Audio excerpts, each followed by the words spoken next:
Let's come down to the market where the Nigerian stock market continued to be beaten by the rest of these major sell-off in emerging markets and frontier assets around the world. Nigerian stock market, not an exception to that. We've seen a major meltdown in emerging markets and frontier funds. In Africa, stock markets most melting, and we were not an exception. Yesterday, Thursday, we saw a broader dip in the market's headline number, 0.61%. We fell much deeper below the 37,900.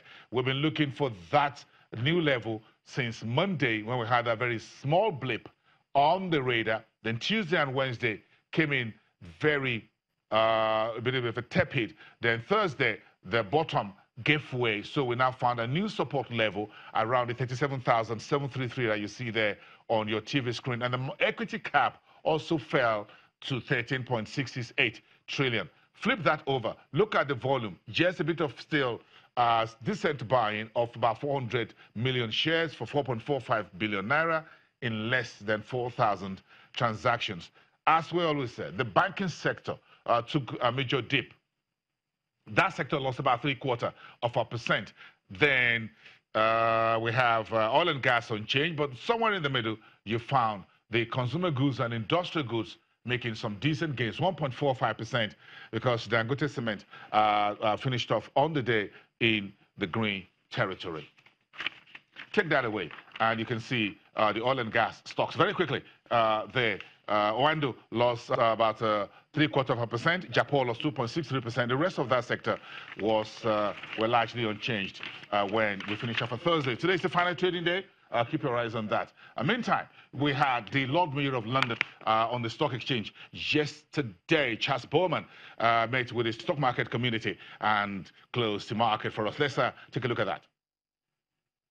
Way of small introduction. I am Charles Bowman. And have had the privilege of being installed exactly 7 months and 17 days ago. That's not that I'm counting, as the 690th Lord Mayor of our great city of London. Thank you. And as I often say, in that capacity, my principal role is to act as a key spokesperson and principal ambassador for and on behalf of UK financial and professional services. And in that context, I spend 100 days of my year traveling abroad. I'll visit some 30 different countries this year. And no coincidence behind the fact that I'm here in Nigeria for 3 days. We've had a fabulous visit so far, a day in Abuja, and now 2 days in Lagos here. And what I would respect the world over, I sort of represent to support our own London Stock Exchange and the nature of the relationship that we have that exists between this wonderful institution here, the Nigerian Stock Exchange, and our own London Stock Exchange is unique and very special. We have worked collaboratively together for a number of years, and that collaboration deepens and grows each and every month, and it's something that I am extremely proud of. So then, therefore, to have been given this opportunity today to close the exchange, and I believe I have to hit the gong in a minute or so. Is that right?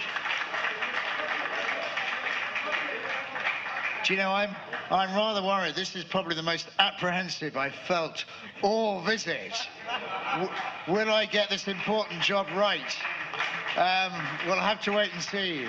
But please don't judge me on it. Be assured, big fan of the country, big fan of the institution. So thank you very much indeed.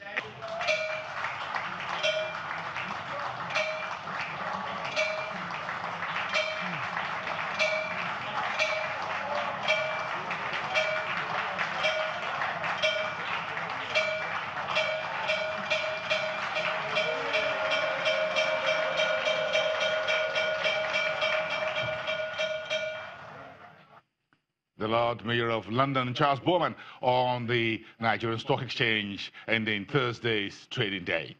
When we come back, we're following the Lord Mayor. Earlier in the day, he was at an economic conference with some of the biggest names in Nigeria's business world, including Aliko Dangote and Nigeria's Honorable Minister of Industry, Trade and Investment. Let's take a look at what they have to say about Nigeria's economic handshake with United Kingdom. We'll be right back in 2.